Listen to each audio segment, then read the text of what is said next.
Jesen prihaja in to je čas, ko bomo radi spili kakšen domač ekološki čajček. Prav take prideluje gospa Štefka iz Biobrazde.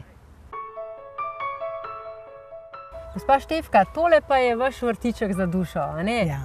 Ja, moja največja ljubezen, res celo življenje so bile zelišča. Samo na žalost ni bilo nikoli časa za to. No, zdaj v zadnjem letu in pol sem si pa dala dušek za svojo dušo. In sicer tako, kot mi veste, imamo to družinsko podjetje, a ne?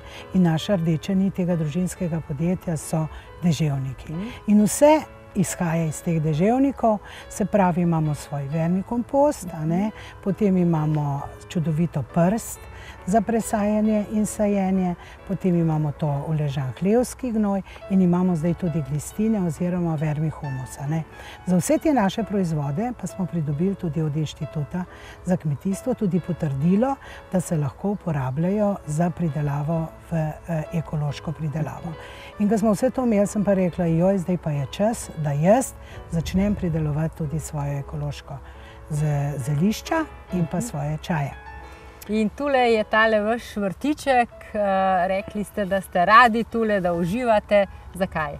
Uživam zato, ker vem, da vse to, kar tukaj pridelam, je pridelano popolnoma naravno.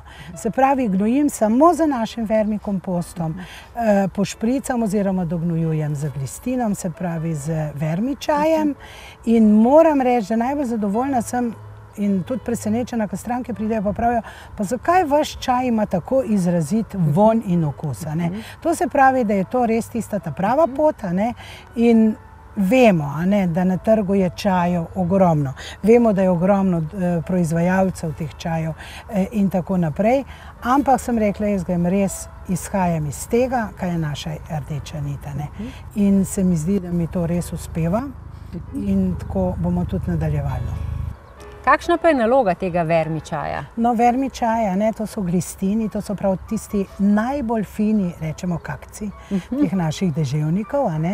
In te mi namočimo v vodo za 24 ur, dodamo melaso in pa črpalko, da to meša 24 ur in s tem se ustvari noter ogromno mikroorganizmov.